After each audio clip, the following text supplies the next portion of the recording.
कोई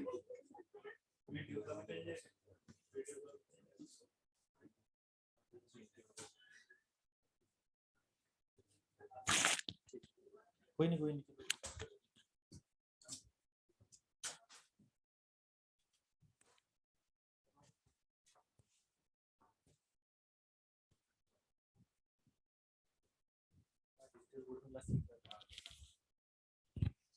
मेरा first complete हो जाएगा आज।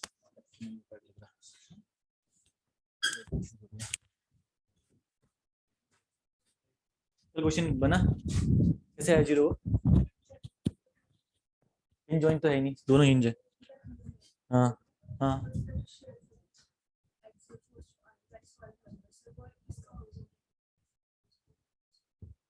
तो फिर इक्विलिब्रियम कंडीशन कहाँ पे लगाई? कहाँ पे? जॉइंट पे इक्विलिब्रियम लेफ्ट और राइट दोनों को लगा दे साथ में? नहीं, लेफ्ट वाले जॉइंट का वहां कैसे लग जाएगी? हाँ लेफ्ट, ठीक है, लेफ्ट साइड का लिया आपने ना, summation of x equal to 0। तो अननोन तो दो ही हुए, फिर भी तो अननोन दो है ना इसमें, बी से कैसे निकाला? ऊपर वाला इनक्लाइंड मेंबर कैसे निकाला? हाँ इनक्लाइन से निकल गया था ऊपर से। एक सेकेंड ना,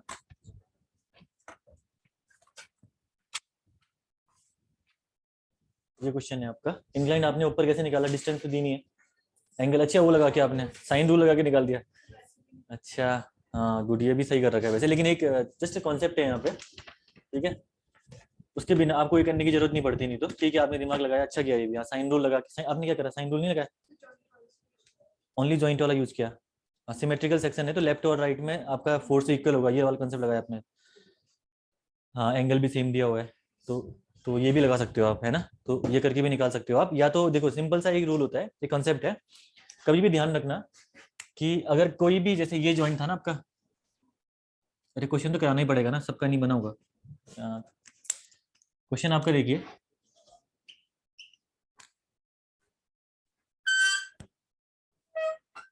ठीक है, ये जो क्वेश्चन मैंने आपको दिया था, ये कोई ट्रस है, इस ट्रस में एंगल 60, एंगल 60, बस आपको एक ही चीज ध्यान रखनी थी, ये आपका हिंज जॉइंट था, ठीक है, ये भी हिंज, दोनों हिंज है, रोलर कहीं कोई भी नहीं है अभी यहाँ पे, ठीक है। लोड कहाँ टॉप में लग रहा था ना, टॉप डब्ल्यू का, इसके टॉप में लोड आपका डब्ल्यू का आपका लग रहा था, ठीक है। और मैंने आपसे बोला था एफ ए बी एंड सी, तो दो चीजें निकालनी थी, एक तो आपको एफ ए बी निकालना था, दूसरा मैंने क्या बोलता निकालने को, horizontal thrust H in B, ये आपको निकालने को मैंने यहाँ पे दिया था निकालने के लिए, ठीक है।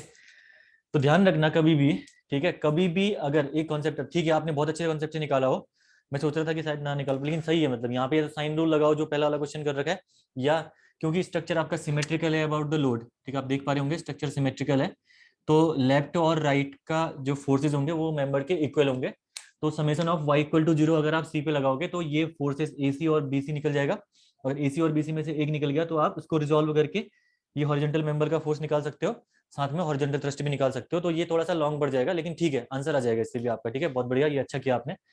इसके अलावा एक चीज कंसेप्ट आपको याद रखना है, कभी भी ध्यान रखना, अगर दो हिंज जॉइंट के बीच में कोई भी मेंबर अगर आता है, ठीक है, तो उस मेंबर में कभी भी फोर्स आपका नहीं आएगा। अगर आपको याद हो तो डिटर्मिनेसी इनडिटर्मिनेसी में मैंने आपको ये वाला क्वेश्चन पढ़ाया था, और दोनों साइड से हमने क्या लगा रखा था, हिंज जॉइंट की।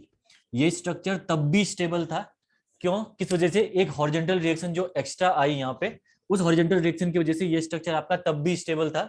इस वाले मेंबर की रिक्वायरमेंट पड़ी ही नहीं, इस मेंबर की रिक्वायरमेंट इस हॉरिजॉन्टल थ्रस्ट ने पूरी कर दी थी, जिसकी वजह से ये स्ट्रक्चर आपका स्टेबल हुआ था।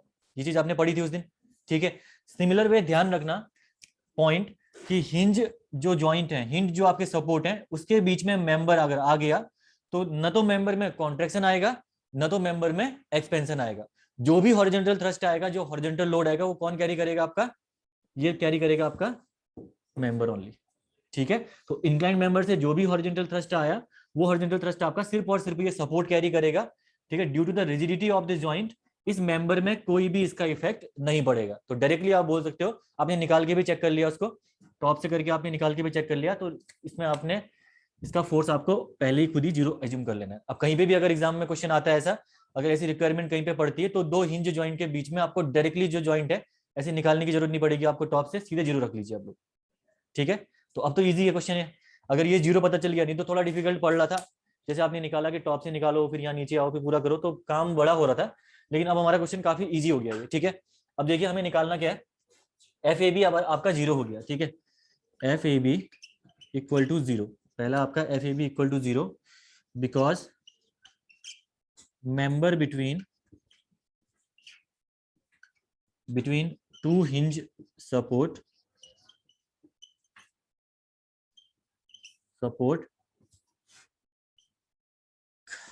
can't elongate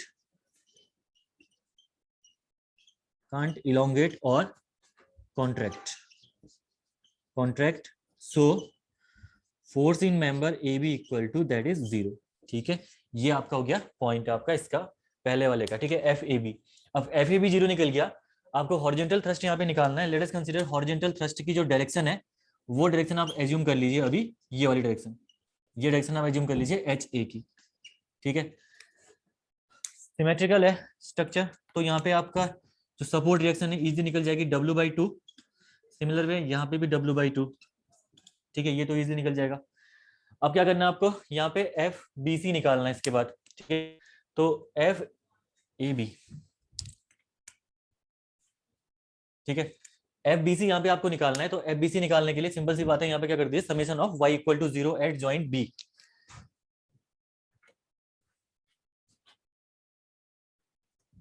यहाँ पे आप कैरी आउट करिए। ठीक है, सॉल्यूशन में दूसरा आपका दैट इज एच बी आपको निकालना है यहाँ पे सेकंड में।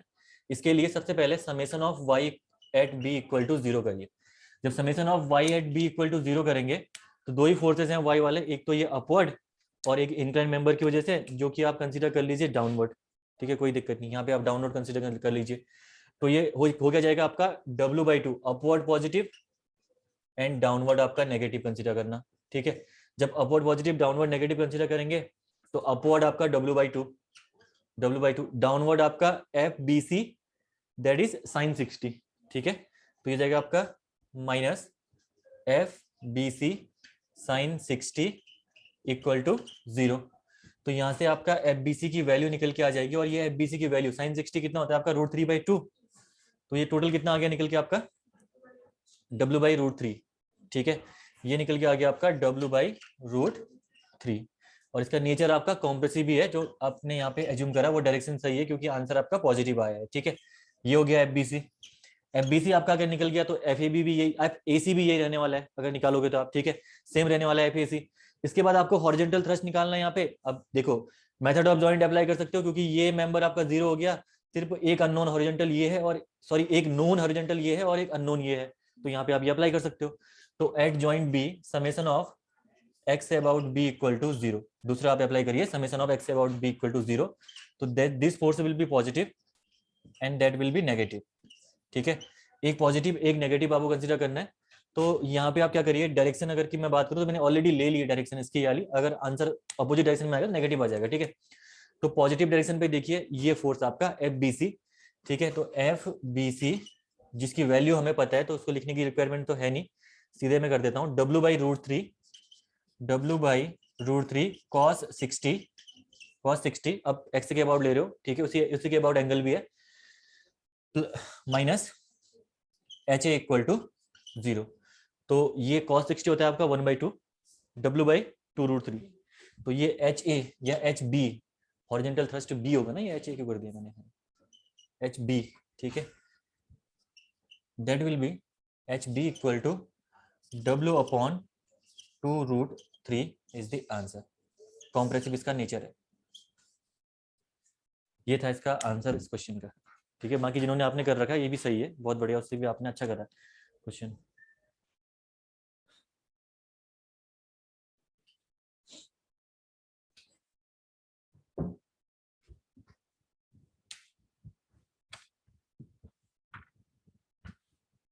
पानी गिर रहा है इससे यहाँ पे।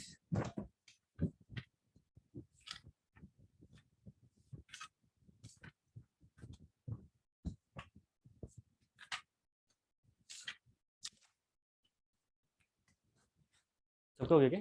करो करो, चिंता नहीं होती।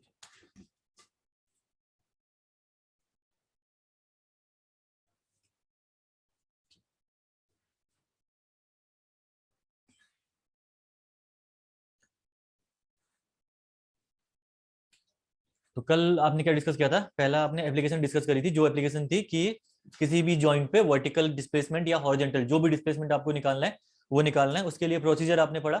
पहले आप क्या करिए, एक्सटर्नल लोड की वजह से पी फोर्स निकालिए हर एक मेंबर पे।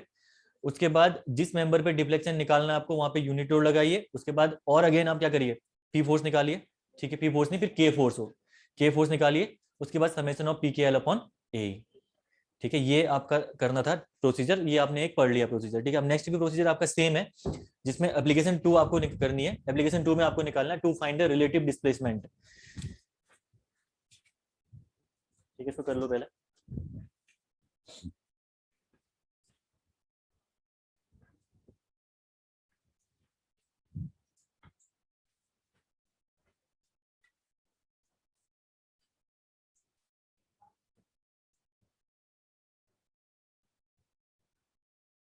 आपके स्टूडेंट आजकल कम हो गए क्या इसमें? स्ट्रक्चर से पहले से इनिशियल से ही नहीं आ रहे, बीच में गए थे वो स्टूडेंट, गायब हो गए?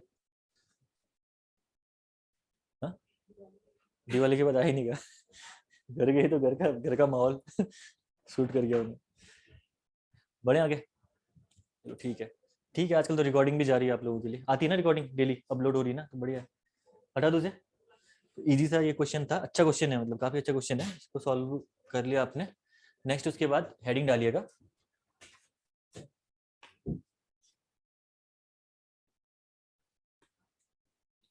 सेकेंड एप्लीकेशन है आपकी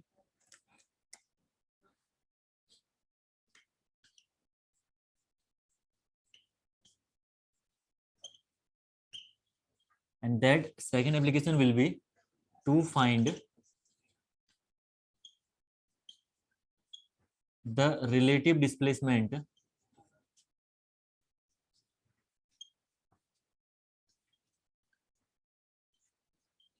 to find the relative displacement of joint, कोई भी कंसीडर कर लो, of joint B with respect to E, to find the relative displacement of joint B with respect to E। ठीक है, ये हमें निकालना है B with respect to E। तो प्रोसीजर आपका बिल्कुल सेम है, इसमें भी डिफिकल्टी आपको नहीं आनी चाहिए। ठीक है,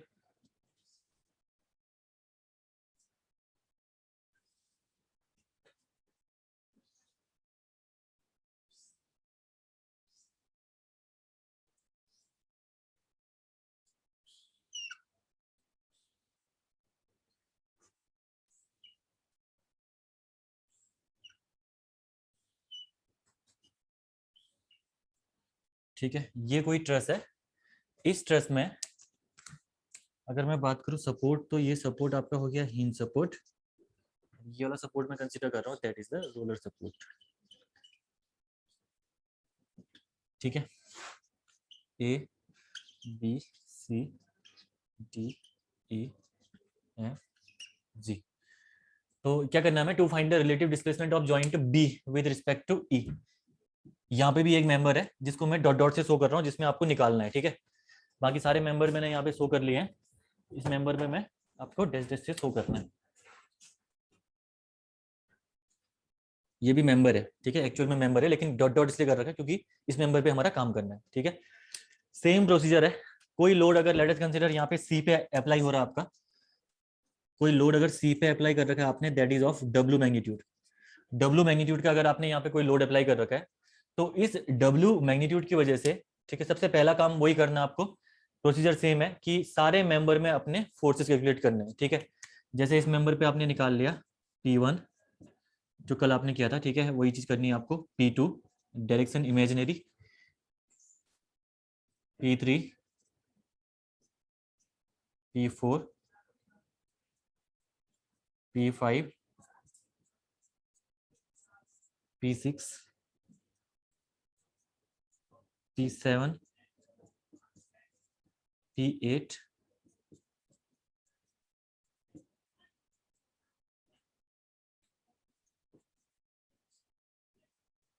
P9 एंड P10 लास्ट भी निकालोगे, जिस मेंबर पे निकालना है उसमें भी निकालोगे P10, ठीक है। ये हो गया आपका P10, इस मेंबर पे भी निकालना पड़ेगा। चलो ठीक है, इसको एक काम करते हैं, यहाँ पे लिख दो, थोड़ा कंफ्यूजन हो जाएगा नहीं तो आपको ना, निकालना इसमें भी पड़ेगा, ठीक है ना। P11 कर लीजिए इसको, P11, ठीक है, इस मेंबर पे भी आपको निकालना पड़ेगा। ये आपने सारे फोर्सेस कर लिए, सपोर्ट डायरेक्शन निकाली आपने, सपोर्ट डायरेक्शन निकालने के बाद आपने क्या करा, सारे के सारे मेंबर में फोर्सेस कैलकुलेट कर लिए, ठीक है। सेकंड स्टेप क्या करना है आपको, सेकंड स्टेप क्या करना है, उसके बाद आपको remove all the external loads, उसके बाद आपको यूनिट लोड अप्लाई करना है अब, ठीक है। अब इससे पहले तो जॉइंट पे काम कर रहे थे, तो आपने जॉइंट पे जो भी यूनिट लोड था वो जॉइंट पे आप अप्लाई कर रहे थे। इस केस में अगर मैं बात करूं, तो इस केस में जो आपका यूनिट लोड अप्लाई होगा इस मेंबर पे अप्लाई होगा। ऑब्वियस सी बात है, ये बीई मेंबर एक्सियल फोर्स ही कैरी करेगा, क्योंकि ट्रस है ये। जब ट्रस है, ये ओनली एक्सियल फोर्स कैरी करेगा, तो या तो कॉन्ट्रैक्ट ही होगा या ये एक्सपेंड ही होगा, ठीक है। तो फोर्स या तो कॉन्ट्रैक्शन के लिए लगाइए या फोर्स आप एक्सपेंशन के लिए लगाइए। जो भी, अगर आपने कॉन्ट्रैक्शन के लिए लगा दिया, एक्सपेंशन हो रहा होगा तो नेगेटिव आ जाएगा, सिंपल सी बात है। तो डायरेक्शन की प्रॉब्लम यहाँ पे भी नहीं है। तो क्या करना है आपको, उसके बाद यूनिट लोड अप्लाई करना है यहाँ पे, ठीक है। इन सिमिलर वे यहाँ पे भी आपको यूनिट लोड अप्लाई करना है, दोनों जॉइंट में आपको इस डायरेक्शन पे यूनिट लोड अप्लाई करना है 1 का, ठीक है। जैसे ही आपने 1 का यूनिट लोड अप्लाई किया, तो इस 1 के यूनिट लोड की वजह से देन उसके बाद आप क्या करिए, टोटल पूरे के पूरे ट्रस्ट में अगेन आप क्या करिए, सारे के सारे फोर्सेस निकालिए, ठीक है। जैसे ही आपके सारे फोर्सेस निकल के आ गए, देन फाइनली आप summation of P K L upon ए कर दीजिए, तो आपका आंसर निकल के आ जाएगा, ठीक है। तो एकदम सिमिलर है, कुछ अंतर नहीं है इसमें, ठीक है। बस आपको ध्यान ये रखना है, कोई स्ट्रक्चर ऐसा दिया हुआ है जिसमें एक्सटर्नल लोड है ही नहीं, अगर स्ट्रक्चर में एक्सटर्नल लोड है ही नहीं, तो उसके बाद जो रिएक्शंस होंगी ये ऑलरेडी जीरो हो जाएंगी सारी की सारी, ठीक है।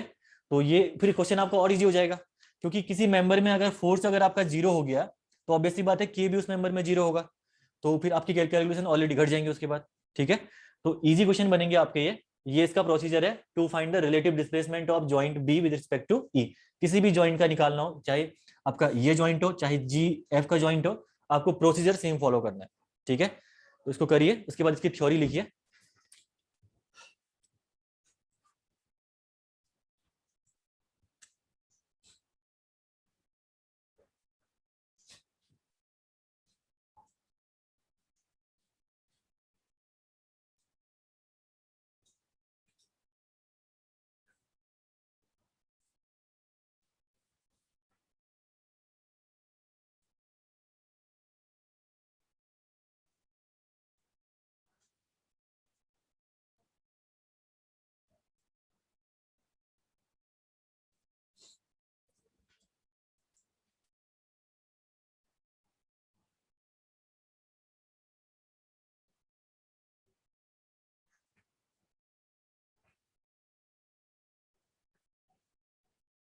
हो गया,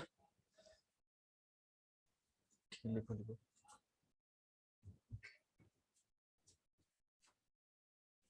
आजकल सेकंड क्या चल रहा है आप लोगों का, बीएम कितने बजे से, 5:30 से कितने बजे से चलता है, 5:30 से 7:30 8 तक। आज जल्दी भी हो सकता है क्योंकि सर की क्लास यहाँ चल रही है आज, क्या पता जल्दी छोड़ दें सर, आप कह रहे थे शॉर्ट क्लास करेंगे। अंधेरा नहीं होता आजकल तुम लोग लेट कैसे जाते हो फिर घर। मेरी क्लास में 7 बजे तुम लोग कहने लगे थे सर अंधेरा हो गया, छोड़ दो छोड़ दो। मैं उस दिन सर से बोल भी रहा था, मैंने बोला तुम मेरे में तो करते थे, बोले मैं तो 8:30 तक लेता हूँ कहते थे। अच्छा वो मानते नहीं होंगे क्या? सीधा साधा आदमी पाया मतलब तुम लोगों ने तो।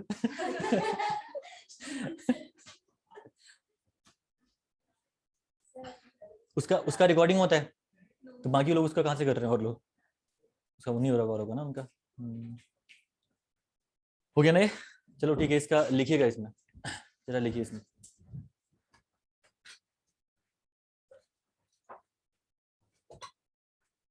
इसमें लिखिए, if we want to find, if we want to find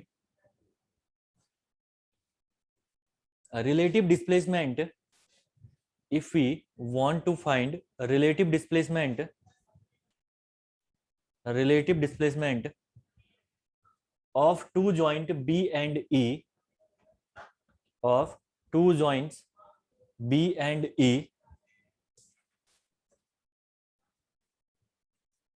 apply unit load, apply unit load at B and E, apply unit loads करना at B and E in the direction of BE, in the direction of BE, तो load की direction वही होगी जो member की direction होगी, ठीक है, in the direction of BE as shown in the figure, as shown in the figure, as shown in the figure, find forces in all members, find forces in all members,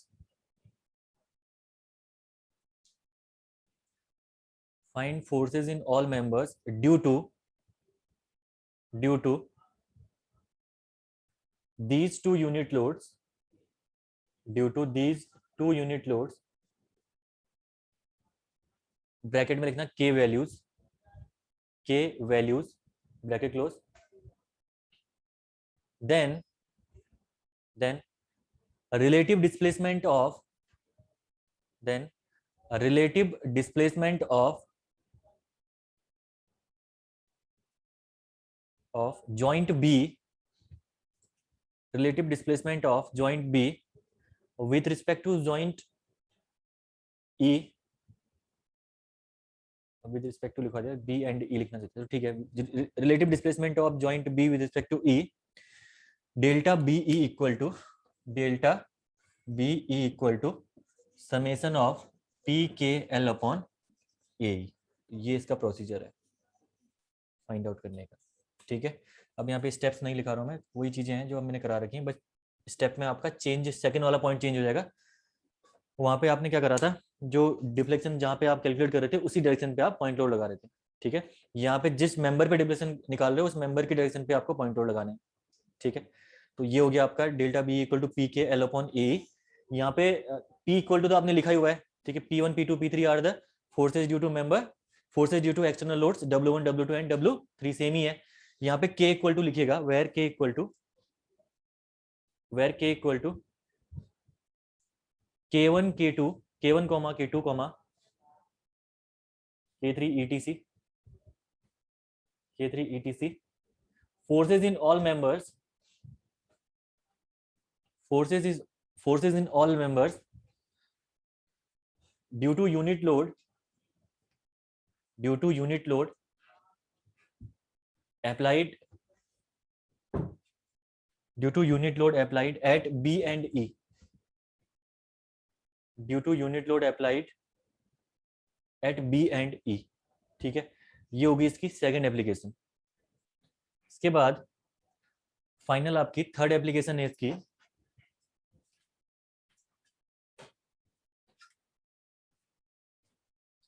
application number third है, last application कास्टिग्लियानोस theorem की और आपका ये method की, ये आपकी method है, that is the two find rigid body rotation, rigid body rotation. ये तीनों इंपॉर्टेंट है, तीनों पे गेट पे क्वेश्चन आया। पिछले बार जो क्वेश्चन आ रखा है वो क्वेश्चन शायद आपका पहले वाले से आ रखा है, डिस्प्लेसमेंट निकालने से, पता नहीं किससे आ रखा है क्वेश्चन आ रखा है आपका, हाँ पहला वाला। इस बार जो गेट में क्वेश्चन आ रखा है, जो पहला वाला एप्लीकेशन लिखा रखी है उससे क्वेश्चन आ रखा है आपका, ठीक है। और इस वाले से भी गेट में क्वेश्चन आ रखे हैं, सेकंड वाले से, लास्ट वाले से भी गेट में क्वेश्चन आए, तो तीनों से गेट में क्वेश्चन पूछे गए हैं, ईएससी में भी पूछे गए तीनों से क्वेश्चन, इंपॉर्टेंट है तीनों। तो यहाँ पे आपका to find rigid body rotation of any member, body rotation of any member, any member कोई भी ले लो, GF ले लेते हैं हम लोग यहाँ पे, ठीक है, GF हम लोग यहाँ पे मेंबर ले लेते हैं जिसका आपको rigid body rotation find out करना है, ठीक है। अब क्या करिए, इस वाले को हटा दीजिए, डॉट डॉट वाले को, डायग्राम सेम ही बनेगा, मैं यहाँ पे दोबारा मेहनत नहीं करता हूँ। और ये मेंबर यहाँ पे आपका ये आ जाएगा मेंबर, ठीक है, दिस इज द मेंबर, ये मेंबर है, ठीक है। आपको GF जॉइंट का रिजिड बॉडी रोटेशन निकालना है, ठीक है। सबसे पहले तो प्रोसीजर अगेन, बस चेंज वाला स्टेप, यूनिट लोड वाला स्टेप वही चेंज होने वाला है। पहली बात तो रोटेशन निकाल रहे हो, तो कल ही आपने पढ़ा कि रोटेशन अगर निकालना है तो यहाँ पे क्या लगाओगे आप, यूनिट मोमेंट लगाओगे, ठीक है। ये आपको करना है काम यहाँ पे, ठीक है, पहला काम। और दूसरा, ढंग से आपको देखना है कि ये कहना क्या चाह रहा है, रिजिड बॉडी रोटेशन। इसका मतलब आप समझ ही रहे होंगे कि हम किस में बात कर रहे हैं, ट्रस की बात कर रहे हैं, क्योंकि ट्रस में आपने पढ़ा था कि जो नॉर्मल बेंडिंग की वजह से रोटेशन होता है वो हम अलाउ नहीं करते हैं। ठीक है, जैसे ये है आपका नोट, यहाँ पे मैं बना देता हूँ, ठीक है, एग्जाम्पल भी समझा देता हूँ मैं यहाँ पे आपका। ये कोई सिंपली सपोर्टेड बीम है। इस सिंपली सपोर्टेड बीम में अगर आपने टॉप में कोई लोडिंग लगा रखी है सेंटर पे डब्ल्यू अमाउंट से, तो होगा क्या, इस डब्ल्यू अमाउंट की लोडिंग से इस बीम में डिफॉर्मेशन अकर करेगा। तो डिफॉर्मेशन अकर करेगा तो इसका डिफॉर्मेशन डायग्राम कुछ ऐसा बन जाएगा, इलास्टिक कर्व जिसको आप लोग बोलते हो। ये इलास्टिक कर्व आपका कुछ ये ड्रॉ होके आ जाएगा। ठीक है, तो जब इलास्टिक कर्व आपका ये ड्रॉ होके आएगा तो यहाँ पे जो स्लोप आप कैलकुलेट करोगे, ये स्लोप आपका यहाँ पे थीटा, ये मैंने कंसीडर कर दिया, थीटा आपका स्लोप यहाँ पे कंसीडर कर लिया मैंने। तो यहाँ पे लिखोगे आप slope after deformation, slope after deformation. ठीक है, जो भी स्लोप यहाँ पे आया, पहले बॉडी डिफॉर्म करी, उसके बाद आपका इसमें स्लोप अकर किया। अगर मैं यहाँ पे सेकेंड बॉडी ले चलूं, that is the cantilever beam. ठीक है, कैंटिलीवर बीम अगर मैं कंसीडर करूं, इस कैंटिलीवर बीम में देखना, अगर मैं फ्री एंड पे यहाँ पे कोई लोड अप्लाई करूं, तो फ्री एंड पे लोड अप्लाई करोगे तो फ्री एंड पे लोड के बाद आपका जो डिफॉर्मेशन जो इसका डायग्राम बनेगा, that diagram will be like that. ठीक है, तो स्लोप यहाँ पे 0 है, साथ में आपका ये आपका मेंबर स्ट्रेट आगे की ओर डिफॉर्मेशन करा मेंबर में। ठीक है, तो ये जो आपका डिफॉर्मेशन कहलाएगा, that is the rigid body. जो यहाँ पे स्लोप आपका निकल के आएगा, that is rigid body rotation. ये रिजिड बॉडी रोटेशन नहीं है। ठीक है, यहाँ पे डिफॉर्मेशन के बाद स्लोप आ रखा है, तो that is not the rigid body rotation. Rigid body rotation यहाँ पे है, बिकॉज यहाँ पे बॉडी डिफॉर्म करे बिना जो स्लोप आप कंसीडर करोगे यहाँ पे, वो कहलाएगा आपका रिजिड बॉडी रोटेशन। ठीक है, मेंबर अभी भी पहले भी स्ट्रेट था, अभी भी मेंबर आपका स्ट्रेट है। ठीक है, इसको हम लोग बोलते हैं rotation without deformation called rigid body rotation without deformation called rigid body rotation. ठीक है, rotation without deformation called rigid body deformation, that is the slope after deformation. यार इसको लिख सकते हो आप रोटेशन आफ्टर डिफॉर्मेशन। अच्छा, अगर सही तरीके से लिखोगे तो रोटेशन आफ्टर डिफॉर्मेशन लिख सकते हो इसको आप, रोटेशन आफ्टर डिफॉर्मेशन या स्लोप आफ्टर डिफॉर्मेशन, मर्जी है। ठीक है, लिख दिया तो कोई दिक्कत नहीं, अदरवाइज आप इसको रोटेशन आफ्टर डिफॉर्मेशन भी लिख सकते हो। ठीक है, अब एक बार एक इंपॉर्टेंट पॉइंट है, काफी इंपॉर्टेंट पॉइंट है, जरा यहाँ से ध्यान से देखिए, अब जरा सोचना। ठीक है, यही पॉइंट है, समझ गए, आपका काम बन गया, क्योंकि फर्स्ट और लास्ट स्टेप सेम है। ठीक है, जो अभी तक पढ़ते हुए आ रहे हो वही स्टेप्स हैं, यही सेकंड वाला स्टेप आपको यहाँ पे ध्यान रखना है, बस हो गया। ठीक है, ये है जी और यहाँ पे क्या था, ये ई। ठीक है, एफ पॉइंट है, सॉरी, जी एफ। ठीक है, देखिएगा, अब कल आपने क्या करा था, कपल वहां पे डायरेक्टली अप्लाई कर दिया था कपल। ठीक है, आपने सोचा नहीं, डायरेक्टली 1 यूनिट का कपल आपने बीम के फाइनल एंड पे अप्लाई करा और आपने मोमेंट निकाल के काम कर लिया। लेकिन जरा सोचिए, ये काम हम यहाँ पे नहीं कर सकते हैं डायरेक्टली। ठीक है, अगर यहाँ पे आपने डायरेक्टली किसी भी एंड पे डायरेक्टली कपल लगा दिया, किसी भी एंड पे अगर आपने कपल लगाया डायरेक्टली, तो इस ट्रस में बेंडिंग आ जाएगी, तो ट्रस रहेगी नहीं उसके बाद, तो है ना। ट्रस में बेंडिंग मोमेंट क्या होता है, 0 होता है। तो इस वाले केस में आप डायरेक्ट बेंडिंग मोमेंट, जो डायरेक्ट मोमेंट था आपका, वो मोमेंट आपको लगा नहीं सकते हो 1 न्यूटन का, आपको वो प्रोड्यूस करना पड़ेगा जिससे कि रिजिड बॉडी रोटेशन हो आपकी इस ट्रस का। ठीक है, ट्रस में डिफॉर्मेशन नहीं आना चाहिए जो आप रोटेशन लगा रहे हो। इससे पहले जब आपने यूनिट लोड लगाया, तो यूनिट लोड में आपका कहीं पे भी किसी भी मेंबर में आपका डिफॉर्मेशन नहीं आया था। ठीक है, ये चीज वहां पे प्रॉब्लम भी नहीं थी, वहां पे आपको सोचना नहीं था। लेकिन यहाँ पे सोचना पड़ेगा कि अगर आपने यहाँ पे यूनिट मूवमेंट लगा दिया, तो ये बॉडी यहाँ पे आपकी क्या कर जाएगी, डिफॉर्म कर जाएगी, मेंबर आपका कर्व हो जाएगा मेंबर में। और ये कर्व अगर मेंबर में आएगा, तो ये कर्व आप अलाउड करते ही नहीं हो ट्रस में। ठीक है, तो आपको क्या करना पड़ेगा, एक ऐसा कपल प्रोड्यूस करना पड़ेगा जिसकी वजह से जो डिफॉर्मेशन हो, रिजिड बॉडी डिफॉर्मेशन हो, न कि आपका ये वाला डिफॉर्मेशन हो। ठीक है, तो इसको प्रोड्यूस करने के लिए हम क्या करेंगे, ठीक है, देखिए हम क्या करेंगे, सबसे पहली बात तो आप कपल प्रोड्यूस करने के लिए 2 फोर्सेस लगाने की रिक्वायरमेंट पड़ेगी। सिंगल फोर्स से तो आप कपल नहीं लगा सकते हो। और मेंबर की बात चल रही है जी एफ, तो ऑब्वियसली बात है, जो भी कपल आपका लगेगा वो आपका इस जी एफ मेंबर पे ही लगने वाला है। ठीक है, इसी मेंबर पे आपको प्रोड्यूस कराना है कपल। ठीक है, अब ये कपल कैसे प्रोड्यूस कराओगे आप, ठीक है, लेट अस कंसीडर कि ए इसकी लेंथ है, जी एफ मेंबर की लेंथ आपकी ए है। ठीक है, तो force into perpendicular distance is, let us consider a member की लेंथ, ठीक है, इक्वल टू 1। अब ये 1 क्या है, one is the moment, one is the unit moment. ठीक है, मैं लिख सकता हूँ ना force into A equal to force into perpendicular distance equal to moment, जिसका मैग्नीट्यूड हमने 1 ले रखा है यहाँ पे ऑलरेडी, यूनिट मोमेंट लगाना है हमें यहाँ पे। ठीक है, तो अगर मैं बात करूं फोर्स की, तो फोर्स इक्वल टू हो जाएगा यहाँ पे आपका 1/a। ठीक है, तो ये तो आपको पता चल गया कि फोर्स का मैग्नीट्यूड आपको कितना लेना है, दैट इज 1/a का मैग्नीट्यूड आपको यहाँ पे कंसीडर करना है। ठीक है, देखिए जो भी मेंबर आप कंसीडर करोगे, इंपॉर्टेंट पॉइंट है क्योंकि ये तो स्टेट मेंबर है, इनकाइंड मेंबर में भी एग्जाम में पूछता है, वो कराऊंगा भी अभी। जो भी मेंबर में आपको काम करना है उस मेंबर में ये फोर्स जो कपल प्रोड्यूस कराओगे, पहली बात कपल छोड़ो, जो फोर्स लगेगा जॉइंट पे लगाओगे, ऑब्वियस सी बात है जॉइंट पे फोर्स आपका परपेंडिकुलर टू द मेंबर होना चाहिए। ठीक है, यानी इसको अगर आप जी पे कंसीडर करो इस यूनिट फोर्स को, तो ये आपका परपेंडिकुलर डाउनवर्ड, ये अपवर्ड, मैं यहाँ पे अपवर्ड कंसीडर कर रहा हूँ, 1/a का आपने यहाँ पे एक फोर्स लगा दिया। ठीक है, अब कपल प्रोड्यूस करने के लिए ऑब्वियस सी बात है ये तो लगाओगे नहीं, ये तो कपल प्रोड्यूस होगा नहीं, तो यहाँ पे आपको क्या करना पड़ेगा, डाउनवर्ड कंसीडर करना ही पड़ेगा, तब जाके ही ये कपल बनेगा। अब देखिए कपल बन गया पूरा का पूरा ये। ठीक है, और इसका मैग्नीट्यूड भी कितना होगा आपका 1/a। ठीक है, तो जो यहाँ पे आपने कपल प्रोड्यूस कराया, ये कराया आपने 1/a। ठीक है, यहाँ देखना 1/a इंटू ए करोगे अगर फोर्स इंटू परपेंडिकुलर डिस्टेंस, तो 1 का, तो काम हमने वही कर रखा है जो करना चाहिए था, लेकिन करने का तरीका चेंज हो गया। ठीक है, हमने डायरेक्ट ये 1 का अप्लाई नहीं किया, हमने क्या करा, इस 1 को प्रोड्यूस कराया किसी फोर्स की वजह से, और वो फोर्स कितना था 1/a। ठीक है, वो फोर्स आया आपका, आप क्या करिए जो भी मेंबर होगा उस मेंबर को फोर्स इंटू उसकी लेंथ इक्वल टू 1 कर दीजिए, तो फोर्स इक्वल टू 1 जो लेंथ होगी वो आपका फोर्स हो जाएगा। अगर इसको मल्टीप्लाई करोगे, इस फोर्स से को मल्टीप्लाई करोगे डिस्टेंस से, तो आपका 1 निकल के आ जाएगा। ठीक है, तो काम हमारा वही था, हमने ये कर दिया यहाँ पे। बस इसके बाद आपको क्या करना है, इस कपल की वजह से सारे के सारे मेंबर में जो फोर्सेस हैं, के वैल्यूज हैं, वो के वैल्यूज आपको निकाल लेनी है, और जैसे ही आपकी के वैल्यूज निकल गई तो summation of P K L upon ए कर दीजिए और आपका आंसर निकल के आ जाएगा। ठीक है, अब देखिए स्टेट जो मेंबर्स हैं, स्टेट मेंबर्स के केस में मैं आपको शॉर्ट ट्रिक भी बताऊंगा, एक स्लोप के मेथड से निकल जाता है थोड़ा सा। ठीक है, सिंपल सा मेथड है, वहां से निकल जाएगा, लेकिन इंक्लाइंड मेंबर अगर कहीं पे आएगा तो इंक्लाइंड मेंबर में आपको प्रॉपर प्रोसीजर फॉलो करना पड़ेगा, नहीं तो आंसर नहीं निकल के आएगा आपका।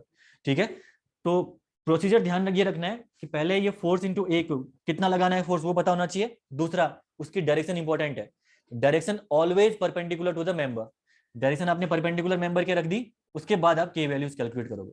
ठीक है, सबको क्लियर, किसी को दिक्कत तो करिए इसको एक बार, फिर इसका प्रोसीजर लिखिए, इसके बाद हम क्वेश्चन करते हैं ताकि आपके सारे जो डाउट्स हैं या प्रॉब्लम्स अगर कोई हैं तो आपकी क्लियर हो जाए।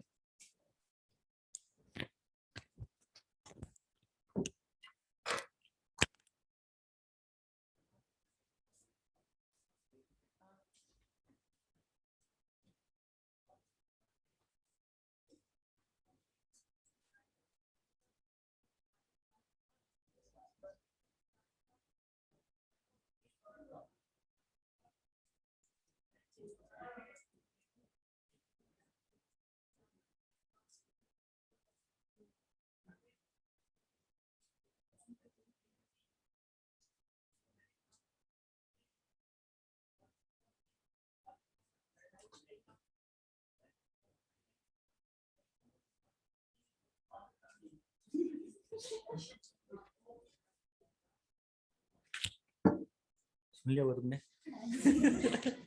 वही सोचा था मैं, अब खुशी के मारे तुम लोग क्या क्लास नहीं है बीएम की, ठीक है ना, आज आज बीएम की क्लास ऑफ है, आप लोग नहीं सुना, क्या सुना फिर तुम लोग हाँ क्यों बोला तुम लोगों ने, सुन लिया हमने क्या, अच्छा मुझे लगा कि छुट्टी है, मैं बता देना सर ने कहा था ना, मुझे लगा ये सुन के हंस रहे हो आप लोग, आपकी आज क्लास नहीं है, ऑफ है क्लास आप, ठीक है।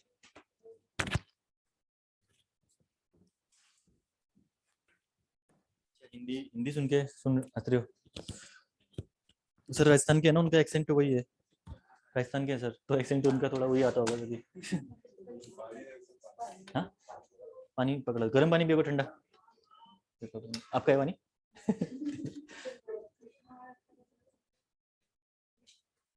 गर्म की अवस्था, कुछ चाहिए किसी को पानी गर्म की अवस्था भी है।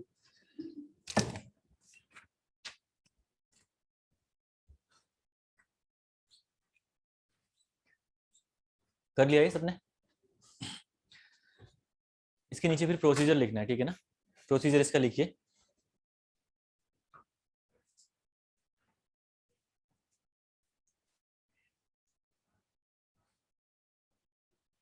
हो गया सबका, किसी का छूटा नहीं? ठीक है, लिखिए। if you want to find if we want to find a rotation of any member, if we want to find rotation of any member, gf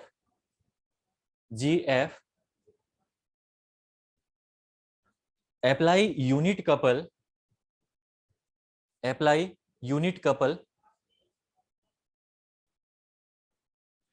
at G and F, sorry, apply unit couple at G and F as shown in the figure,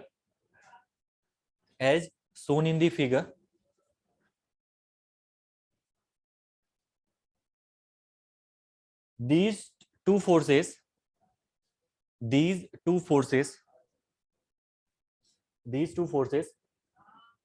form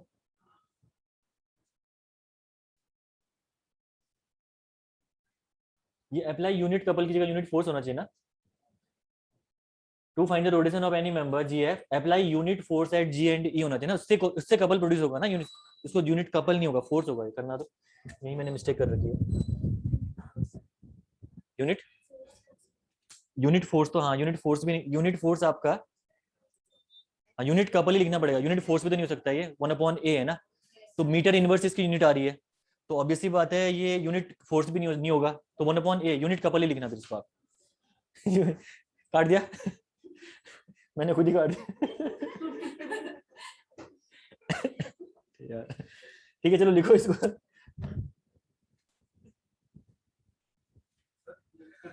हाँ हाँ, यहीं पे कर लेता हूँ यार, फिर वही है ना, दोबारा एक्सचेंज वहां पे 10 मिनट लग जाएंगे फालतू। ठीक है, अप्लाई यूनिट कपल लिख दिया ना आपने। These two forces form unit couple. These two forces form unit couple. These two forces form unit couple. That is ये वाला लिखना 1/a into a equal to 1. That is 1/a into a equal to 1. Yes.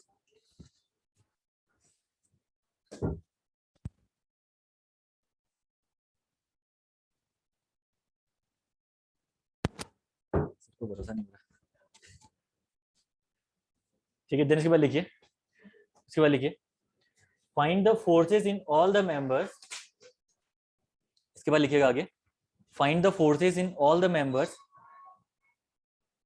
find the forces in all the members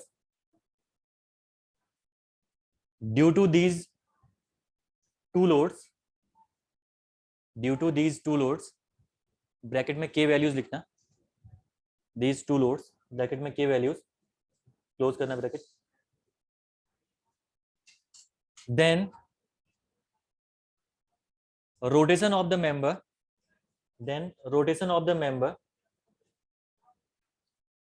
gf is given by, rotation of the member gf is given by, ठीक है, theta gf equal to क्या हो जाएगा आपका, that is formula कोई change नहीं होना, pkl/a। Change क्या हो रहा है, सिर्फ और सिर्फ k चेंज होगा यहाँ पे। ठीक है, बाकी आपका यहाँ पे कोई चेंजेस नहीं है, फॉर्मूला आपका सेम ही है, theta gf equal to summation of pkl/a। यहाँ पे सिर्फ वेर k इक्वल टू लिखना, बाकी सब चीजें सेम है। Where k equal to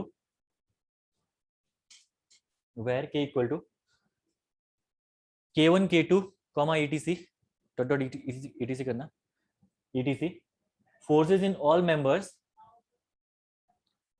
k1 k2 etc forces in all members due to unit couple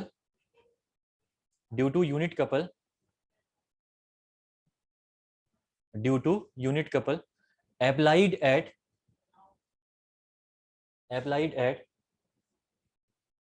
G and F, ठीक है। तो ये हो गया आपके थ्योरी कंप्लीट। अब इसके बाद इनको हम क्या करते हैं, यूज करते हैं न्यूमेरिकल्स में। ठीक है, मैं इसको रिमूव करता हूं।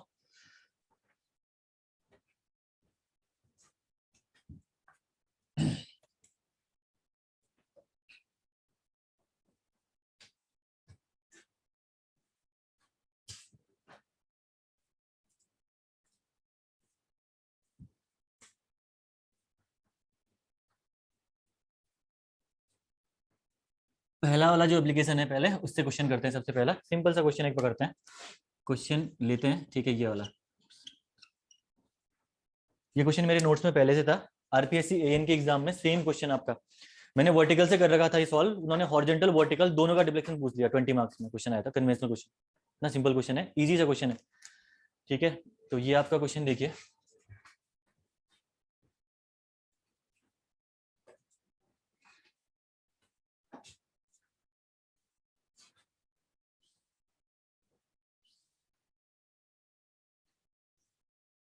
टेन किलोन्यूटन का यहाँ पे लोड अप्लाई हो रहा, 10 किलोन्यूटन के अलावा 1 मीटर इसकी लेंथ है, ए सी,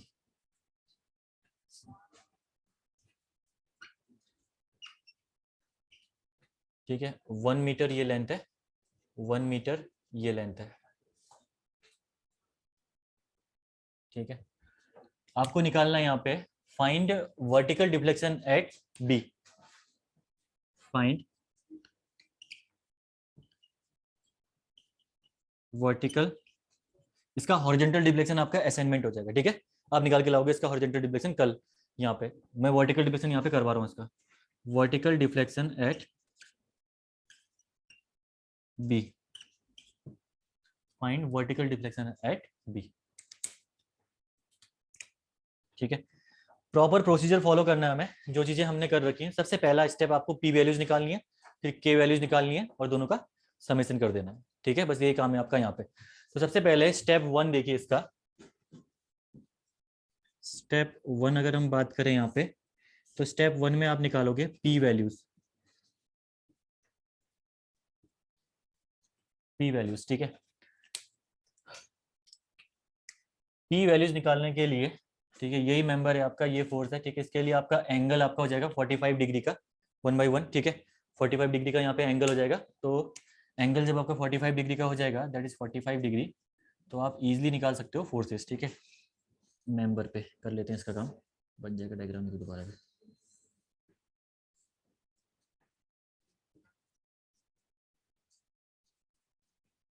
एंगल 45 डिग्री का है, ठीक है।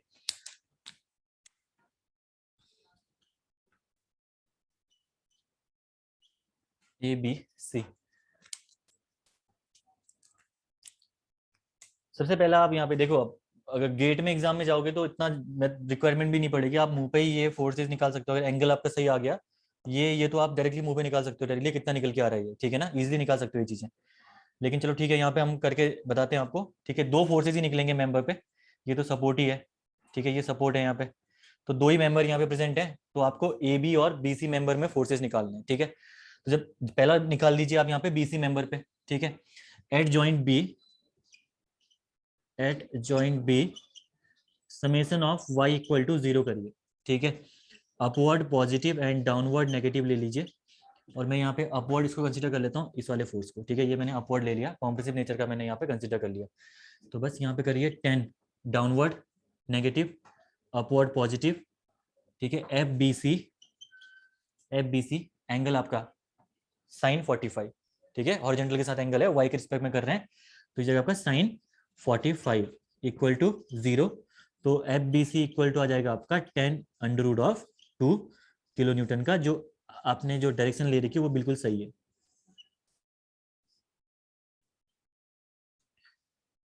ठीक है। तो ये फोर्स आपका निकल के आ गया 10√2, ठीक है। फोर्स निकालना आपको अब पता होगा, इतना मैं एक्सपेक्ट करूंगा आपसे, ठीक है। 10√2 हो गया। देन उसके बाद अब एट जॉइंट बी पे ही आपको अगेन क्या करिए, summation of x equal to 0 कर लीजिए, ठीक है। तो at joint B summation of x equal to 0 जब आप करेंगे, तो क्या करिए आप, ये डायरेक्शन आप ले लीजिए positive, this direction will be negative, ये आप ले लीजिए नेगेटिव, ठीक है। तो यहाँ पे जो फोर्स है ये मैंने ले रखा अपवर्ड, ये डायरेक्शन मैं कंसीडर करता हूँ ये वाली, ठीक है। हॉरिजॉन्टल दो ही फोर्सेस हैं, एक तो ये और एक ये वाला फोर्स, ठीक है। तो जब आप इसको लोगे तो देखिए इस साइड वाला पॉजिटिव ले रखा है, यानी ये वाला पॉजिटिव हो जाएगा, जब उसको रिजोल्व करोगे हॉरिजॉन्टली तो ये जाएगा आपका 10√2, अब हो जाएगा आपका cos 45, cos 45 10√2 cos 45 minus of F A B equal to 0। तो F A B equal to आ जाएगा यहाँ पे आपका, that will be 10 kilo newton only, cos 45 1/√2, that is 10 kilo newton. F A B equal to आ गया, ठीक है। और ये आपका नेचर है इसका, टेंसाइल नेचर का, ठीक है। तो ये निकल के आ गया आपका 10 किलो न्यूटन का, 10 किलो न्यूटन का यहाँ पे आपका फोर्स निकल के आ गया, ठीक है। ये भी किलो न्यूटन। ये आपका स्टेप पूरा हो गया। पी वैल्यूज आपने यहाँ पे निकाल के रख दी मेंबर की, ठीक है। इसके बाद आपको स्टेप 2 में जाना है फॉर के वैल्यूज। देन उसके बाद स्टेप 2 में आप जाइए और आपको कैलकुलेट करना है के वैल्यूज, ठीक है। फाइंड के वैल्यूज। के वैल्यूज निकालने के लिए आपको सिंपल सी बात है, जो भी एक्सटर्नल लोड्स हैं उनको रिमूव करना है, और वहीं पे जिस जॉइंट पे आपको डिफ्लेक्शन पूछा वहां पे यूनिट लोड लगाइए, ठीक है। जो कल हमने यूनिट लोड मेथड में किया वही चीज यहाँ पे आपको करनी है। तो मेंबर अगेन आपके दो ही मेंबर हैं जहाँ पे आपको निकालना है फोर्सेस। अब डायरेक्शन देखिए, अपवर्ड डाउनवर्ड जो भी लगानी है आपको लगा सकते हो, लेकिन थोड़ा सा कॉमन सेंस से काम करना, क्योंकि अब लोड अगर अपवर्ड से डाउनवर्ड आ रहा है तो डिफ्लेक्शन ऊपर तो जाएगा नहीं, है ना। तो थोड़ा सा दिमाग से अगर काम करोगे तो वैसे ही डायरेक्शन आपको इतना सोचने की जरूरत नहीं पड़ेगी। अगर कहीं पे कॉम्प्लिकेटेड है डायरेक्शन निकालनी, तो उस केस में आप कोई भी एज्यूम कर लेना, नेगेटिव आ जाएगा तो आपका डायरेक्शन अपोजिट हो जाएगी उसकी, ठीक है। तो मैं यहाँ पे लगा रहा हूँ अब 1 यूनिट का एक लोड लगा रहा हूँ, ठीक है। दैट इज 1 यूनिट, 1 यूनिट का मैं यहाँ पे लोड अप्लाई कर रहा हूँ, ठीक है। उसके बाद आपको क्या करना है, यहाँ पे अगेन एंगल 45 ही है, एंगल में चेंजेस नहीं आने, ठीक है। तो एंगल 45 है, तो यहाँ पे आपको फिर फोर्सेस निकालने हैं, ये और ये फोर्सेस। अब देखो बार बार रिजॉल्व करने की जरूरत है नहीं इस केस में, क्योंकि ये 1 है, तो यहाँ पे 10 था तो 10√2 आया, तो ये 1 है तो √2 आ जाएगा ये, ठीक है। तो ये आ गया आपका √2, डायरेक्शन आपकी वही रहेगी √2, ठीक है। इसके बाद ये वाला देखिए 10 है तो आपका 1 आ जाएगा ये, ठीक है। ये आपका 1 आ जाएगा। तो सिंपल सी बात है, के वैल्यूज को निकालना अगर आपको, तो जितना लोड है उस लोड में से इनको डिवाइड कर दीजिए ना, तो आपका आंसर वैसे भी निकल जाएगा, ठीक है ना। तो आपको पर्टिकुलरली वो करने की जरूरत नहीं है, शायद वैसे निकल जाएगा कहीं पे वो ना हो तो, अगर अभी देखेंगे क्वेश्चन आगे। देन उसके बाद ये हो गया आपका स्टेप 2। स्टेप 2 निकालने के बाद थर्ड आपको निकालना है, अब सीधे डिफ्लेक्शन निकालना है, कितना इजी है देखिए। स्टेप 3, ठीक है। डेल्टा वी बी ना, ये निकालना है, बी पे ही निकालना है। Delta V B equal to summation of P K L upon A, ठीक है। Summation of P K L upon A. तो एक काम करिए, आप इनकी टेबल बना लीजिए, ठीक है।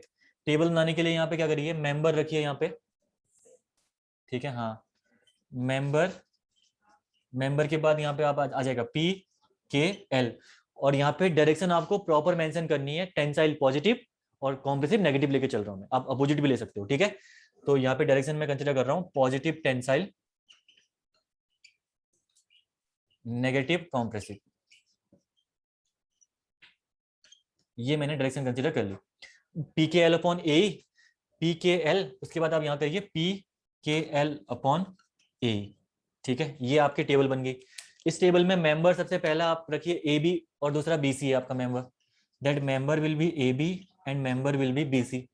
तो ए बी मेंबर में अगर मैं बात करूं फोर्स की, तो 10 किलो न्यूटन का टेंसाइल है, तो पॉजिटिव आएगा आपका 10 किलो न्यूटन का, ठीक है। उसके बाद के की अगर हम बात करें तो 1 का पॉजिटिव है, ठीक है। के लेंथ इस मेंबर की 1 मीटर आपको दे रखी है, 1। सिमिलर वे अगर बीसी की मैं बात करूं तो बीसी में कॉम्प्रेसिव नेचर का फोर्स है, दैट इज ऑफ -10√2। के की वैल्यू यहाँ पे -√2 है, -√2। और एल की वैल्यू यहाँ पे हाँ √2 हो जाएगी एल की वैल्यू, ठीक है। एल यहाँ पे √2 हो जाएगी, पाइथागोरस लगाओगे अगर यहाँ पे, तो ये हो जाएगी आपकी √2, ठीक है।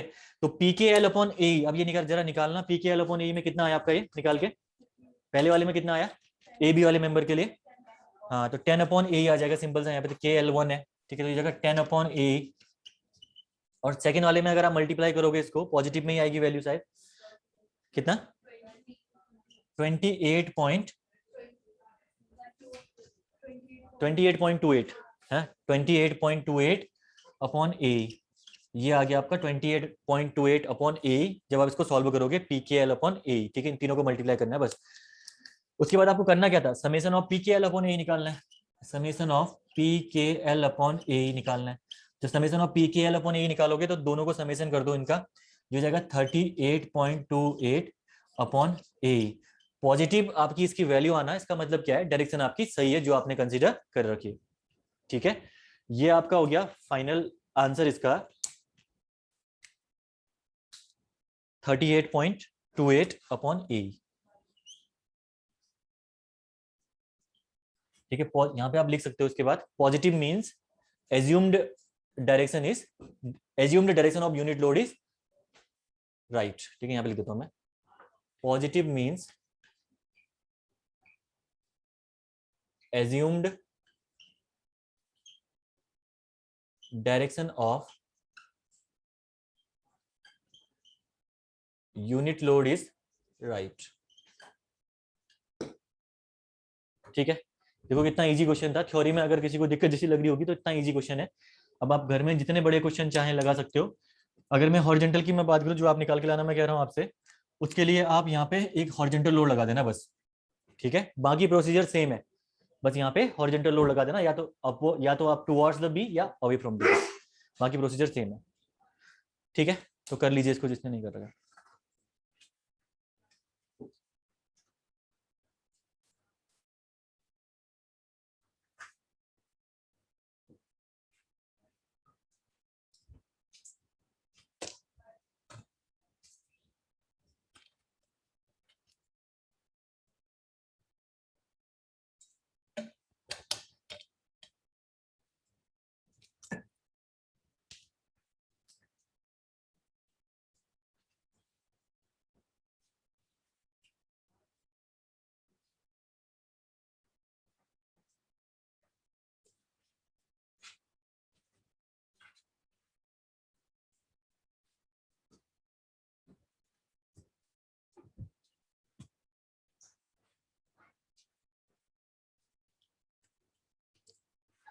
इस वाले बोर्ड में एक साथ में पूरा हो जाता है, वहां पे पूरा नीचे नीचे करते करते लास्ट में खुद ही भूल जाता हूँ कहाँ पहुंचा ऊपर का वैल्यू सारी।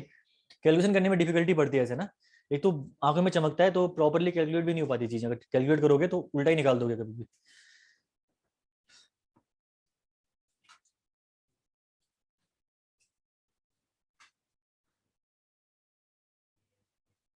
ठीक है, इनके क्वेश्चन सिर्फ गेट में आ रहे हैं, उनकी प्रैक्टिस करना, अगर कहीं पे दिक्कत आएगी तो पूछना मेरे से। सिंपल सिंपल क्वेश्चन आ रहे हैं, एक क्वेश्चन में तो मैं और कराऊंगा इसका, कर लेते हैं उस क्वेश्चन को भी इसी के बाद, क्योंकि इसी से रिलेटेड क्वेश्चन है तो बाद में करा के क्या फायदा ना, इसमें करा देता हूँ उसको भी। चलो सिंपल सा क्वेश्चन है ये भी, इसमें करा देता हूँ मैं इसी में। पहले ये कर लो, गेट में 2021 में आया हुआ क्वेश्चन है, 2 मार्क्स में, कैलकुलेटर की रिक्वायरमेंट भी नहीं है। हाँ किसमें? हाँ वो जैसे बहुत सारे मेंबर्स होंगे तो उसमें वो क्वेश्चन आपका सिर्फ कन्वेंशनल में आएगा। अगर ईएससी निकाल लोगे प्रीलिम्स तो वहाँ कन्वेंशनल के लिए फिर ट्राई करना उन क्वेश्चंस को। अदरवाइज जो प्रीवियस ईयर गेट आपको जस्ट फोर्स रिजोल्यूशन तो आता ही है ना, नॉर्मली नॉर्मल फोर्स रिजोल्यूशन आता ही है, स्ट्रक्चर आपका छोटा ही आएगा, छोटी ट्रस बना के देगा, या छोटा सा स्ट्रक्चर आएगा जैसे आ रखा है इन्होंने जो दे रखा है, ये भी छोटा सा क्वेश्चन दे रखा है। अभी देखते हैं कैसे क्वेश्चन आ रखे हैं जो गेट में आए हुए क्वेश्चन है, 2-3 क्वेश्चन 3-4 क्वेश्चन तो इसमें से वही है जो ईएससी और गेट में पूछे गए हैं। तो अभी देखते हैं कि किस लेवल के क्वेश्चन आपसे पूछ सकता है एग्जाम में। बाकी अगर आपको कन्वेंशनल की वाइज प्रैक्टिस करना है तो फिर आप पर्सनली क्वेश्चन देख के अलग से उसको सॉल्व करना पूरा का पूरा। ठीक है, तो उसमें भी काम वही है, फोर्सेस हर एक मेंबर में निकालना है, फिर के हर एक मेंबर में निकालना है, उसके बाद PK/L/E कर देना है, सबका समेशन कर देना लास्ट में, खत्म बात। तो काम क्या है, सिर्फ रिजोल्यूशन ऑफ फोर्सेस। अगर वो अच्छे से आता है तो आपका ये प्रॉब्लम कुछ भी नहीं है, दिक्कत है। ठीक है, तो कॉन्सेप्ट ही याद करने की रिक्वायरमेंट नहीं है इनमें।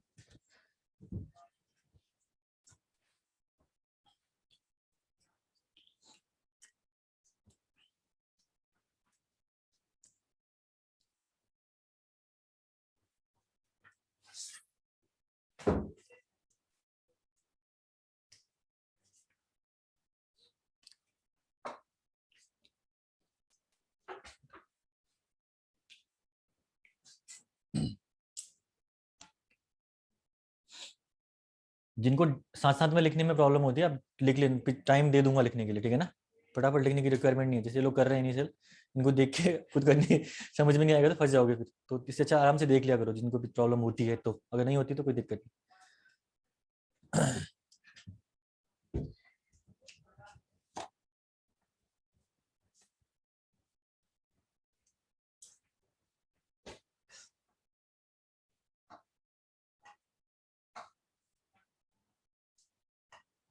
फॉर्म तो भर दिया होगा गेट का सबने। सबने भर रखा होगा ना? नहीं भरा? भरा होगा गेट तो। ईएससी, ईएससी भी डाल दिया होगा। पहली बार दे रहे हो कोई इस पर? कोई पहली बार वाले भी है? सब एक्सपीरियंस खिलाड़ी? आप पहली बार? अच्छा, तो पहली बार मजा आएगा पेपर देने में।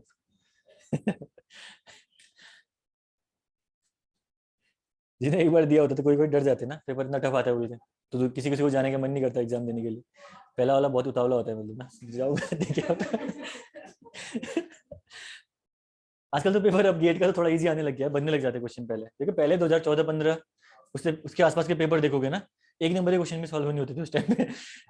मतलब एक बार तो पेपर 15 वाला पेपर तो 62 मार्क्स आईओसीएल मिली थी, लगा लो। अभी 62 मार्क्स में आईओसीएल मिलना खुद ही सोचो, पॉसिबल ही नहीं है इस केस में। अभी तो 72-75 वाले बार का इंटरव्यू देते नहीं होता उनको वहाँ, तो इतना टफ लेवल आ गया था एग्जाम में वहाँ पे, और कंपटीशन भी थोड़ा सा कम था उस टाइम पे। अब तो बढ़ गया। अभी पहले के टाइम पे होता था कि इजी इसी का होता था, मतलब इसी में 2 लाख बच्चे 2.5 लाख बच्चे, वहाँ घटे घटे घटे आजकल सिविल में पहुंच गए हैं। फॉर्म इस बार शायद 2 से ऊपर ही भरा हुआ, देखना एक बार, 2 लाख से ऊपर बच्चों ने भरा हुआ, ऑलमोस्ट 2 लाख कह रहा हूँ। हो गया ये। एक क्वेश्चन लिखिएगा, गेट 2021 में आ रहा है क्वेश्चन आपका, इसमें लिखिए अट्रस EFGH, EFGH shown in the figure,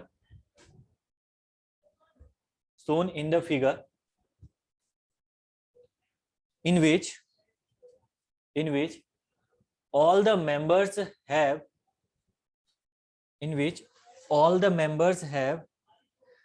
same axial rigidity,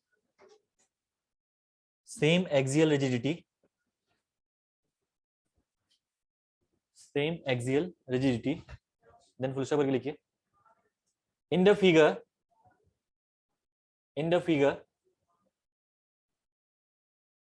P is the magnitude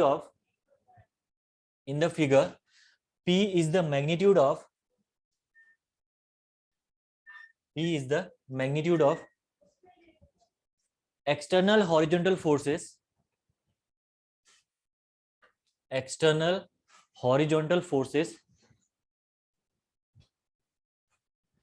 acting at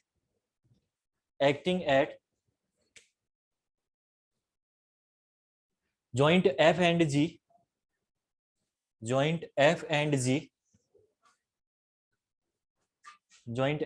G, then full stop करके लिखिए, if AE equal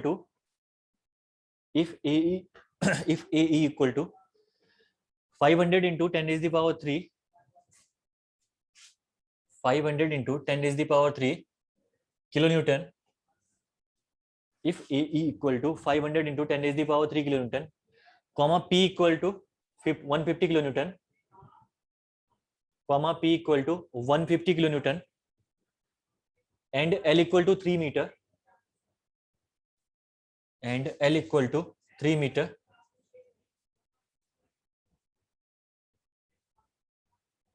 the magnitude of horizontal displacement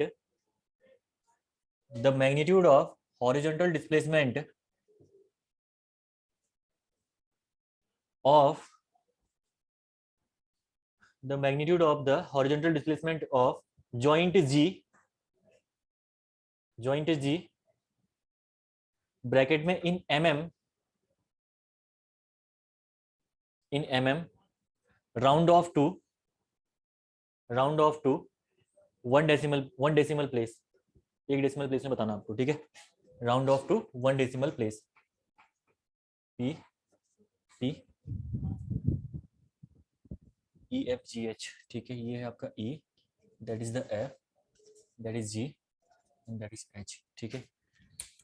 ये आपका है मेंबर। लेंथ की अगर मैं बात करूं तो सबका सेम है length, L equal to 3 metre दिया हुआ है आपको, ठीक है, तो लेंथ सभी की सेम है। उस वाली क्लास में सच में सफोकेशन होती है क्या तुम लोगों को भी होती है? कल से देखते हैं, तो क्लास कल से यहीं पे करा दूंगा आप लोगों की, फिर उसके बाद, ठीक है, क्योंकि कल स्टूडेंट ने ये वाले बैठे नहीं ना, कल लड़के इनसे बैठे नहीं वो लोग, तो मुझे लगा कि प्रॉब्लम तो नहीं हो रही, और 2 दिन मेरा भी सर दर्द हुआ, तो मुझे समझ नहीं आ रहा था क्या हुआ इसमें, पानी की कमी में पानी पी रहा कर जाके आज मैं सोचा, मैंने क्या पता उसकी वजह से नहीं हो रहा।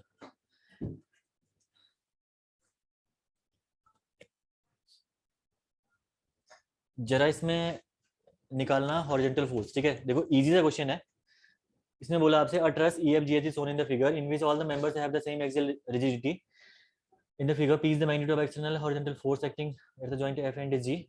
AE दिया हुआ है, P दिया हुआ है, L दिया हुआ है, the magnitude of the horizontal displacement of joint P. ठीक है, तो सिंपल सा है horizontal displacement निकालने के लिए। देखो गेट में आएगा तो क्वेश्चन मैक्सिमम देखना, अगर टफ ही क्वेश्चन बनेगा तो तब तो टेबल बनाने की रिक्वायरमेंट पड़ेगी, अदरवाइज बिना टेबल के आपका क्वेश्चन सॉल्व हो जाएगा। ठीक है, एक मेंबर कम पड़ गया इसमें एक और मेंबर है, ब्रेसिंग भी है इसमें, ये ब्रेसिंग भी इसमें है। ठीक है, लेकिन इसका इफेक्ट ज्यादा कुछ नहीं पड़ना। क्या बन गया है, ये ब्रेसिंग भी इसमें है। ठीक है, मेंबर, इसका आंसर ये निकालना है आपको। ठीक है, सबसे पहली बात देखो, बहुत इजी है यहाँ पे। पहला देखो, अगर आप वर्टिकल रिएक्शन निकालो VE और VH, पहला काम तो रिएक्शन निकालो तभी फोर्सेस निकाल पाओगे मेंबर में। ठीक है, तो ऑब्वियसली बात है, एक क्लॉकवाइज है दूसरा एंटी क्लॉकवाइज है, तो जीरो निकल के आएगा। आप निकाल के देख लेना, जीरो निकल के आएगा। ठीक है, VE आपका जीरो, VE जीरो और VH आपका जीरो, यानी इसका मतलब है टोटल का टोटल फोर्स आपका यही ट्रांसफर हो रहा है। ठीक है ना, यही ट्रांसफर हो रहा है, टोटल का टोटल फोर्स आपका इधर की ओर ही ट्रांसफर हो रहा है। ये चीज आप समझ पा रहे होंगे यहाँ पे, ये फोर्स आपका यहाँ ट्रांसफर हो रहा है टोटल, और ये फोर्स यहाँ ट्रांसफर हो रहा है। ठीक है, ये फोर्स ट्रांसफर हो रहा है P अमाउंट से यहाँ पे पूरा का पूरा। देन उसके बाद देखिए अगला, अब देखिए शियर फोर्स जीरो, पैनल में shear force zero, incline member में जीरो, पढ़ रखा है हमने, वही कॉन्सेप्ट है। ये दो member meeting at a point वाला केस बन गया, क्योंकि यहाँ पे आपका जीरो जीरो, तो यहाँ पे वैसे भी आपका मेंबर में जीरो जीरो, ये जीरो तो ये भी जीरो। तो काम किस पे करना है, इतना आपको पता चल गया कि फोर्सेस जब आपने निकाले तो सारे के सारे जीरो आ गए, सिर्फ और सिर्फ यही मेंबर का P फोर्स वो भी निकाल दिया आपने, इसी का आपको K फोर्स भी निकालना है, PKL/A कर दीजिए, आंसर आ जाएगा। ठीक है, 0.9 बस निकल भी गया आंसर। ठीक है, गुड। तो यहाँ पे आप क्या करिए, इसके बाद सारे एक्सटर्नल लोड्स रिमूव करिए, और एक्सटर्नल लोड रिमूव करने के बाद इसको हम लोग बोलते हैं P diagram, that is the P diagram. ठीक है, कल मैं बोल रहा ना कहीं पे K डायग्राम, वो K डायग्राम अब यहाँ पे आएगा, वो M डायग्राम बन जाता वहां पे। ठीक है, तो मैंने बोलता आपसे कि K डायग्राम में वहां पे नहीं लिख रहा हूँ अभी, तो वो M, वो आपका यही है, K डायग्राम आपका ये हो गया। ठीक है, आपको क्या करना है, सारे एक्सटर्नल लोड हटाने हैं, और यहाँ पे हॉरिजॉन्टल डिस्प्लेसमेंट बोल रहा, तो इसका मतलब क्या है, लोड आपका हॉरिजॉन्टल लगेगा 1 यूनिट का, तो 1 यूनिट का आप हॉरिजॉन्टल लोड लगाइए, और मेंबर आपके वही रहेंगे। ठीक है, ये आपके सपोर्ट है, that is the roller support. बस यहाँ पे देखिए मेंबर में फोर्सेस आपके जीरो हैं, इसमें जीरो, इसमें जीरो, इसमें जीरो, इसमें भी जीरो, और इस वाले में जो मैग्नीट्यूड आपका आएगा मेंबर में, that magnitude will be of one unit. ठीक है, एक यूनिट का यहाँ पे मैग्नीट्यूड का फोर्स आपका निकल के आ जाएगा। बस इसके बाद आपको क्या करना है, डेल्टा इक्वल टू होता क्या है, डेल्टा कौन सा मेंबर है, एफ जी ना, डेल्टा हॉरिजॉन्टल एफ जी करिए, delta H F G equal to that is PKL/A।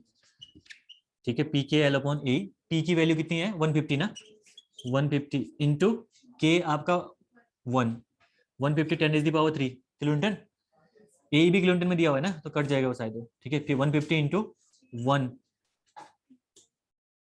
Into L कितना 3 ना, हाँ तो मिलीमीटर में आंसर चाहिए आपको, तो 1000 हो गया, डिवाइडेड बाई ए आपका कितना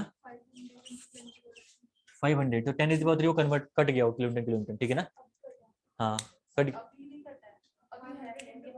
ये 150 किस में दिया हुआ है, अच्छा 500 × 10⁻³ पूरा दिया हुआ है, ओके, मुझे लगा वो कट गया।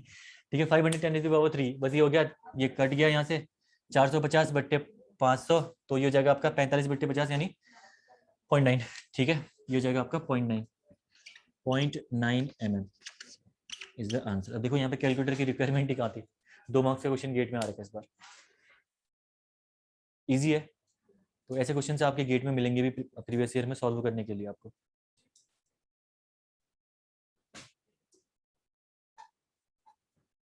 ठीक है,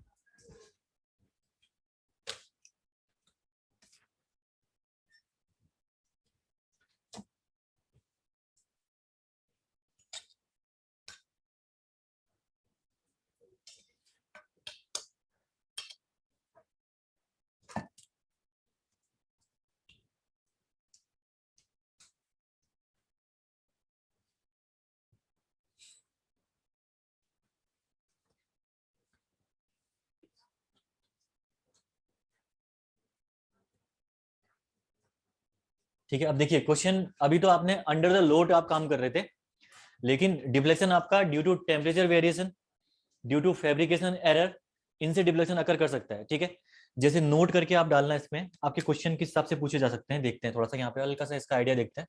नोट अगर आप देखोगे यहाँ पे, तो नोट में देखना डिफ्लेक्शन इक्वल टू था हमारा P K L upon summation of P K L upon ए, ये था आपका डिफ्लेक्शन। ठीक है, किसी भी मेंबर के लिए निकाल लेते। अगर आप इसको थोड़ा सा जनरलाइज करो, यहाँ पे इसको थोड़ा सा और सॉल्व करो, तो पी एल अपॉन ए आपका क्या होता है, that is the deflection at any point. ठीक है, अगर डेल्टा वर्टिकल करो या डेल्टा हॉरिजॉन्टल कर लो, इसको डेल्टा वर्टिकल लिख देता हूं मैं इसको ताकि, ठीक है, तो ये हो जाएगा आपका समेशन ऑफ के इंटू डेल्टा। हो सकता है ये पी एल अपॉन ए को डेल्टा कर दिया मैंने, समेशन ऑफ के इंटू डेल्टा। तो ध्यान रखना एग्जाम में आपको डायरेक्टली इस डेल्टा की वैल्यू भी दी हो सकती है। ठीक है, अभी क्वेश्चन करेंगे उसके बेस पे, आपको डेल्टा की वैल्यू दे रखी होगी, आपको सीधे के निकालना है, के निकालने के बाद आपको डेल्टा से मल्टीप्लाई करके आंसर निकालना है सीधे। ठीक है, तो यहाँ पे क्या है, where P L upon A equal to delta, ठीक है, it is the deflection, it is the deflection due to, it is the deflection of all members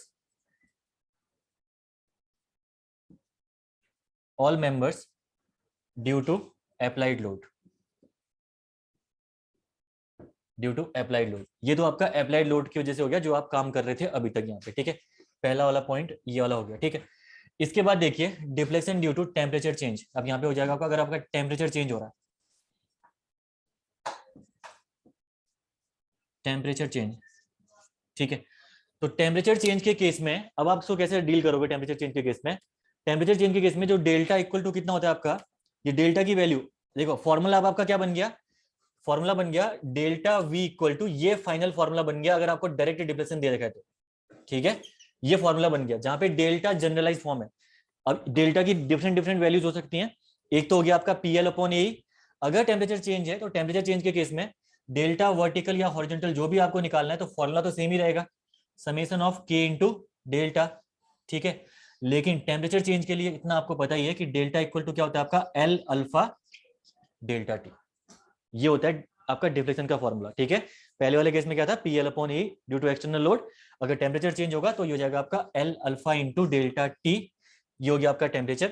अगर टेम्परेचर राइज करेगा, टेम्परेचर अगर आपका राइज करेगा, तो राइज करने में क्या होगा, आपका जो मेंबर है उस मेंबर में एक्सपेंशन आएगा, मेंबर में एक्सपेंशन यानी टेंशन। ठीक है, तो इसमें क्या हो जाएगा आपका, जो डेल्टा होगा दैट इज पॉजिटिव। ठीक है, temperature rise then delta will be positive, जो हम नोटेशन लेके चल रहे हैं, आप नेगेटिव भी कंसीडर कर सकते हो, कोई दिक्कत नहीं है। ठीक है, हार्ड एंड फास्ट रूल नहीं है। दूसरा आपका टेम्परेचर अगर आपका फॉल करेगा तो डेल्टा आपका आएगा that is in the negative. तो टेम्परेचर फॉल करने में कॉम्प्रेशन अगर करेगा, कॉम्प्रेशन को हम लोगों ने नेगेटिव लेके चल रहे हैं यहाँ पे। ठीक है, तो ये हो गया आपका टेम्परेचर चेंजेस के केस में डेल्टा की वैल्यूज। और अल्फा की वैल्यू आपको पता ही है, अल्फा आपका कोफिशिएंट ऑफ थर्मल एक्सपेंशन है, ये चीज हमने पढ़ी रखी है ऑलरेडी। ठीक है, इस अल्फा की value, alpha is the coefficient of thermal expansion, thermal expansion. अगर स्टील की हम बात करें तो स्टील के केस में इसकी वैल्यू होती है 12 इंटू 10⁻⁶ mm पर डिग्री सेल्सियस। बस इसका सिग्निफिकेंस तो हमने ऑलरेडी पढ़ी रखा है। ठीक है, कि 1 डिग्री सेल्सियस में 1 mm में कितने mm का चेंज आया। ठीक है, तो ये आपका अल्फा, स्टील के लिए अल्फा की वैल्यू हो गई, और आप इसको इजीली कर सकते हो। इसके बाद आपका जो क्वेश्चन आने वाला है ये टेम्परेचर चेंज पे ही है। एक हो सकता है आपका फैब्रिकेशन एरर पे। ठीक है, लेकिन फैब्रिकेशन एरर लिखने की जरूरत नहीं है, उसको कोई दिक्कत नहीं है, उसमें आपको डिफ्लेक्शन वो ऑलरेडी दे देगा। ठीक है, जैसे मेंबर फैब्रिकेट करते टाइम पे आपने मेंबर थोड़ा सा छोटा रख दिया या मेंबर थोड़ा सा बड़ा कर दिया जो रिक्वायर्ड मेंबर है, तो उससे भी डिफ्लेक्शन आता है। अगर मेंबर छोटा कर दिया तो डिफ्लेक्शन आपका क्या हो गया, नेगेटिव डिफ्लेक्शन। अगर मेंबर बड़ा कर दिया तो डिफ्लेक्शन क्या हो जाएगा, पॉजिटिव। ठीक है, तो फैब्रिकेशन एरर की वजह से भी आपका डिफ्लेक्शन आता है, जो कि हम लोग कंसीडर कर लेंगे। मैक्सिमम आपके क्वेश्चन टेम्परेचर और आपका इस एक्सटर्नल लोड की वजह से आएंगे आपके क्वेश्चन। ठीक है, बाकी फैब्रिकेशन एरर से अगर आता भी है तो कोई दिक्कत नहीं है, सेम कॉन्सेप्ट है। बस डिफ्लेक्शन का फॉर्मूला उसके लगाने की जरूरत नहीं है, डिफ्लेक्शन डायरेक्टली आपको दिया होगा क्योंकि फील्ड वैल्यूज हैं। ठीक है, डेल्टा की वैल्यू डायरेक्टली आपको दे रखी होगी उसके इसमें आपको।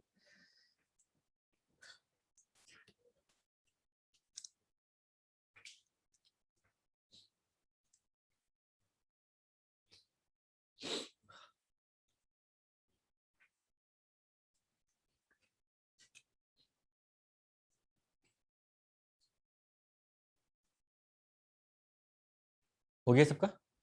ठीक है, टाइप 2 वाले क्वेश्चन में आते हैं। ठीक है, क्वेश्चन 2 करना। एप्लीकेशन नंबर 2 जो हमने करी थी उसके बेस पे क्वेश्चन करते हैं। लिखना इसमें क्वेश्चन। हाँ, अच्छा कर रहे हो नोट? करो करो करो। अच्छा, देखा नहीं मैंने।